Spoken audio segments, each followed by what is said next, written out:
Hello दोस्तों।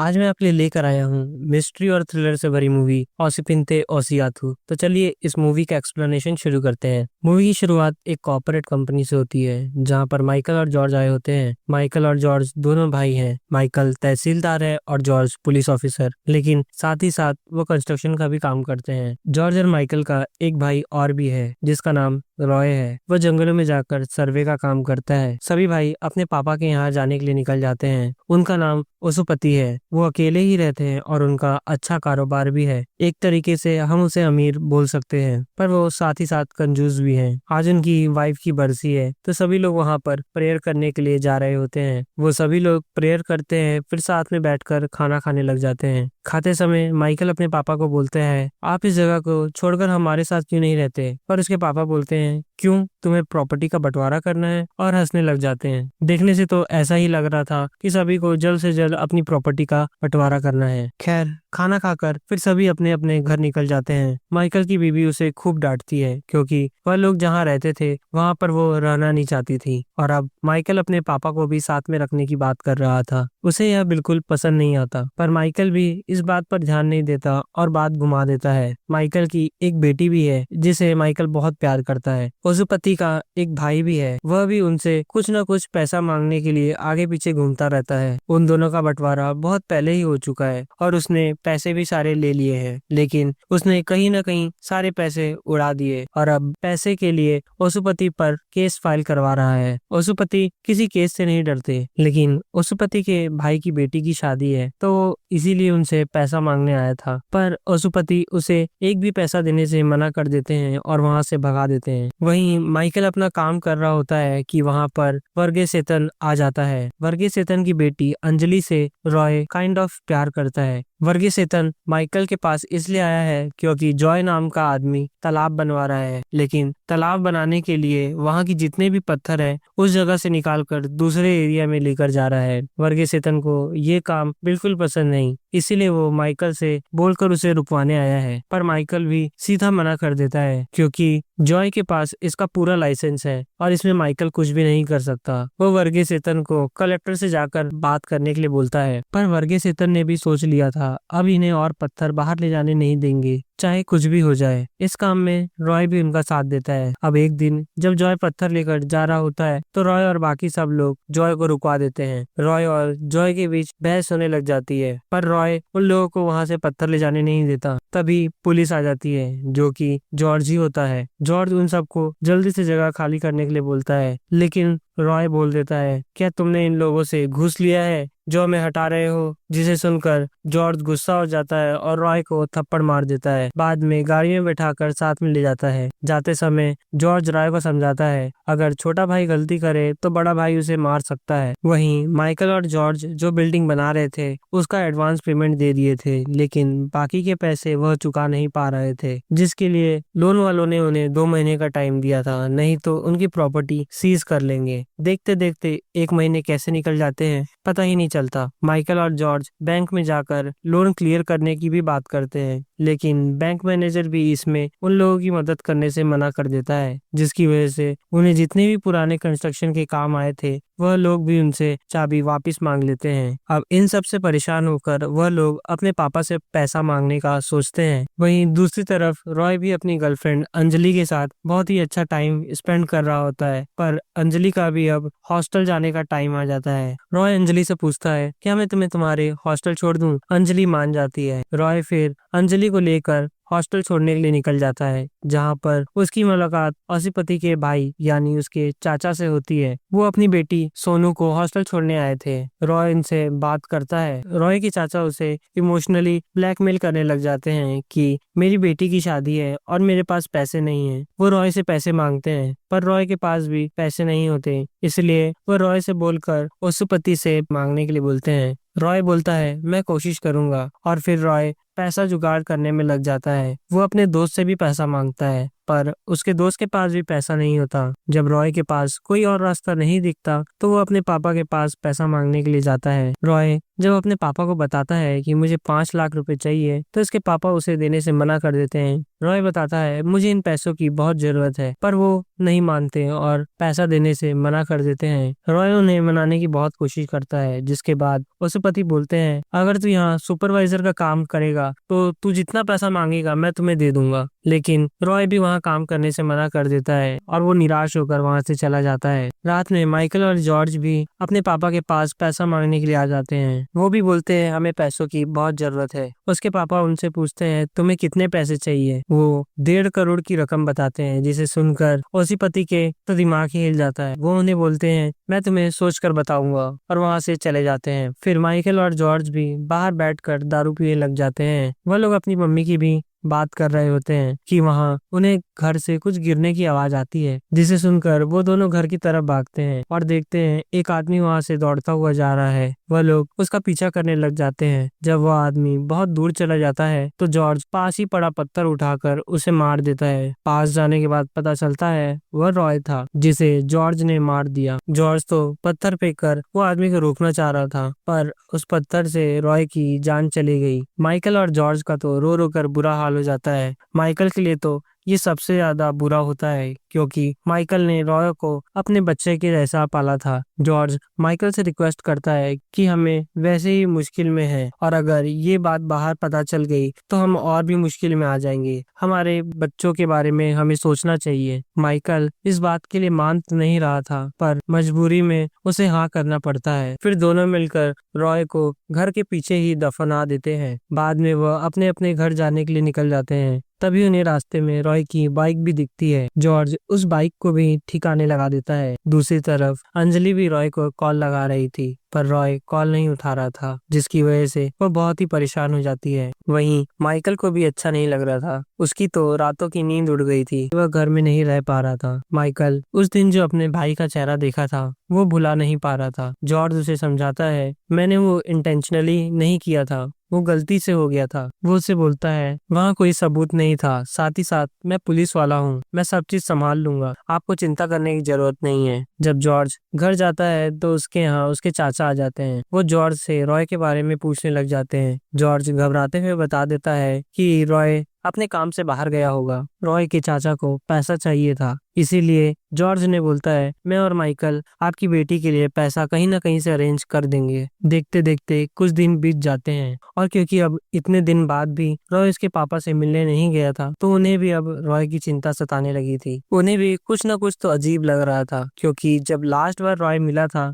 तो उसने बताया था उसे पैसों की बहुत जरूरत है। और जॉर्ज जब अपने पापा के यहाँ जाता है तो वो रॉय के बारे में पूछते हैं, लेकिन यहाँ पर भी बात घुमा देता है और बोलता है रॉय शायद सर्वे करने के लिए जंगल में गया होगा। उसे पति को रॉय की इतनी ज्यादा चिंता सताने लग जाती है कि वह अपने सारे काम करने वालों को रॉय को ढूंढने के लिए भेज देते हैं। अब कुछ दिन बाद औसुपति की भी डेथ हो जाती है। सभी उन्हें आखिरी विदाई देने के लिए आए थे, लेकिन आज के दिन भी रॉय नहीं आ पाया। तो रॉय के चाचा न्यूज़पेपर में रॉय के बारे में छपवाने के लिए बोलते हैं। माइकल और जॉर्ज को भी मजबूरी में हाँ बोलना पड़ता है, लेकिन जॉर्ज ने न्यूज़पेपर में अपना नंबर दे दिया था ताकि बाय चांस किसी को रॉय के बारे में पता चले तो सबसे पहला इन्फॉर्मेशन उसे ही मिले। पहले रॉय की मौत और अब औसुपति की मौत, यह दोनों चीज माइकल को जीने नहीं दे रही थी और अंदर ही अंदर खाई जा रही थी। जॉर्ज माइकल को समझाता भी है कि अपने आप को शांत रखो। वहीं दूसरी तरफ सभी रॉय का वेट कर रहे थे। जब देर रात हो जाती है तो माइकल और जॉर्ज सभी को बोलते हैं अब हम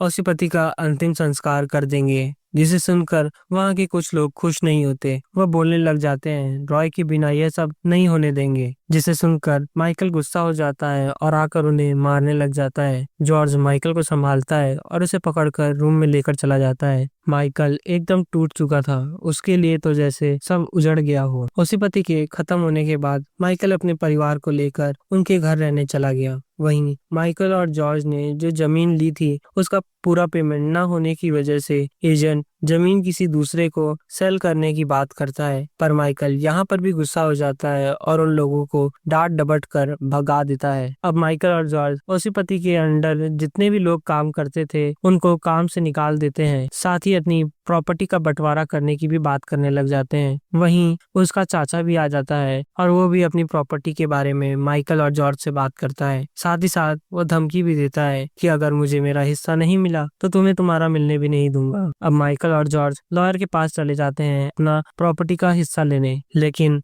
लॉयर के पास जाकर पता चलता है ओसीपति ने जितनी भी प्रॉपर्टी है वो सारी की सारी रॉय के नाम रखी हुई है। अब उनके चाचा भी रॉय को ही ढूंढना चाहते थे, क्योंकि उन्हें लगता था अगर रॉय मिल गया तो वो अपनी प्रॉपर्टी में से कुछ ना कुछ मुझे तो दे ही देगा। जाते जाते वो जॉर्ज को धमकी भी देते हुए जाते हैं, अगर तुमने अपने भाई को नहीं ढूंढा तो मैं पुलिस में केस कर दूंगा। तुम्हारे अलावा भी पुलिस में और भी काबिल ऑफिसर्स हैं। माइकल भी जॉर्ज पर गुस्सा होने लगता है कि केस हो जाने दो, तभी तो सबको पता चलेगा कि हमने रॉय के साथ क्या किया। जॉर्ज बोलता है हम दोनों फंस जाएंगे, लेकिन माइकल तो सीधा हाथ खड़ा कर देता है। वो बोलता है ना तो मैंने मारा है ना मेरा कोई आइडिया था उसे दफनाने का। जिसे सुनकर जॉर्ज भी उसे धमकी देकर वहां से चले जाता है। माइकल रात भर सो नहीं पाता, उसे हर जगह रॉय नजर आ रहा होता है। माइकल एक दिन सपने में रॉय को देखकर घबरा कर उठ जाता है और चिल्लाने लगता है, जिसकी वजह से माइकल की वाइफ उससे पूछती है क्या बात है, तुम इतना घबराए हुए क्यों हो। माइकल रोते रोते उसे सब बता देता है कि उन लोगों ने रॉय के साथ क्या किया। वहीं जॉर्ज हर जगह जाकर रॉय को ढूंढने का नाटक कर रहा था। अंजलि भी रॉय को ढूंढना चाह रही थी और इसलिए वो माइकल के यहाँ आ जाती है, जहाँ पर जॉर्ज भी आ जाता है। जॉर्ज उसे देखते ही उसे दोषी ठहराने लग जाता है और बोलता है रॉय के फोन में लास्ट कॉल तुम्हारा ही था। जॉर्ज अंजलि को वहां से जाने बोलता है और बोलता है अगर कुछ पता चलता है तो मैं तुम्हें बताऊंगा। जॉर्ज जब पुलिस स्टेशन जाता है तो उसके सीनियर ऑफिसर उसे बताते हैं कि अब हम इस केस के इन्वेस्टिगेशन को किसी और को सौंप रहे हैं, क्योंकि एक तो यह तुम्हारी फैमिली का मैटर है, दूसरा हमारे पास कंप्लेंट भी आया है, तुम्हारे चाचा ने किया है। रात में जॉर्ज माइकल के यहाँ जाता है, तब वहां पर उसके चाचा भी होते हैं। वह उनसे पूछता है आपने कंप्लेंट क्यों किया। चाचा बताते हैं मुझे पैसे की जरूरत है, तुमने पैसे देने की बात की थी लेकिन अब तो तुम्हारे पास भी पैसा नहीं है। जब तुम्हारा भाई माइकल को इससे कोई प्रॉब्लम नहीं है तो तुम्हें क्या प्रॉब्लम हो रही है। जॉर्ज माइकल पर भी गुस्सा होने लग जाता है कि तुम्हें इस केस के फाइल होने पर इतनी खुशी क्यों है। वो उसे धमकी देता है अगर मुझे कुछ हुआ तो मैं तुम्हें भी लेकर डूबूंगा। अब केस धान्या को सौंप दिया जाता है। धान्या अपनी जांच पड़ताल चालू कर देती है। वह जॉर्ज से भी पूछताछ करती है। उसके बाद उसे पतन के घर चली जाती है, जहां माइकल की वाइफ से भी वो पूछताछ करती है, पर माइकल की वाइफ के एक्सप्रेशन घबराए हुए थे, जिसे देखकर धान्या को कुछ शक तो होता है, पर वो बिना कुछ बोले ही वहां से चली जाती है। फिर धान्या अंजलि से भी जाकर पूछताछ करती है। अंजलि बताती है मुझे जॉर्ज की इन्वेस्टिगेशन पर बिल्कुल भी भरोसा नहीं है, क्योंकि उसका बिहेवियर मेरे तरफ कुछ अलग लग रहा है। अंजलि धान्या को रॉय का लास्ट मैसेज भी सुनाती है, जिसमें रॉय ने बताया था कि वह सीधा अपने घर जा रहा है, लेकिन अब तक वह घर नहीं पहुंचा, ना उसका कुछ पता चला है। दूसरी तरफ माइकल के घर में भी माइकल की वाइफ उस पर गुस्सा करने लग जाती है, क्योंकि अब पुलिस घर तक आ चुकी थी और वह इस चीज से बिल्कुल भी खुश नहीं थी। माइकल इस बुरे समय में उसका साथ मांगता है, पर माइकल की वाइफ सब छोड़ छाड़ कर अपने माँ बाप के यहाँ घर चले जाने की बात करती है। फिर वो अपनी बेटी को साथ लेकर अपने मायके चली जाती है। धान्या को भी पता चल गया था कि जॉर्ज ने अपनी इन्वेस्टिगेशन सही से नहीं की है। साथ ही जॉर्ज और माइकल ने रॉय को एक बार भी कॉल करने की कोशिश नहीं की। पुलिस को यह भी पता चलता है कि रॉय की गाड़ी में जो आया था वो रॉय नहीं था। कैमरा क्लियर ना होने की वजह से उस आदमी का चेहरा तो पता नहीं चल पाता, लेकिन धान्या को अब पूरा शक जॉर्ज और माइकल पर हो चुका था। इसीलिए वो अपने सीनियर ऑफिसर से जॉर्ज के बारे में बात करती है, पर सीनियर जॉर्ज पर किसी भी तरह का एक्शन लेने से मना कर देते हैं, क्योंकि जॉर्ज उनकी नजर में एक काबिल ऑफिसर है और अगर हम बिना किसी सबूत के उसके ऊपर डायरेक्ट इन्वेस्टिगेशन चालू कर देंगे तो पुलिस डिपार्टमेंट की बहुत बदनामी होगी। इसीलिए वो धान्या को कुछ स्ट्रॉन्ग एविडेंस कलेक्ट करके लाने के लिए बोलते हैं। अब धान्या को स्ट्रॉन्ग एविडेंस चाहिए था और स्ट्रॉन्ग एविडेंस रॉय की बॉडी से बढ़कर कुछ नहीं हो सकता था। इसलिए जॉर्ज रॉय की बॉडी मूव करने का प्लान करता है। जॉय और रॉय के बीच पत्थरों को लेकर बहसबाजी हो चुकी थी और इसी का फायदा जॉर्ज उठाना चाहता था। जॉर्ज इसमें जॉय को फंसाना चाहता था।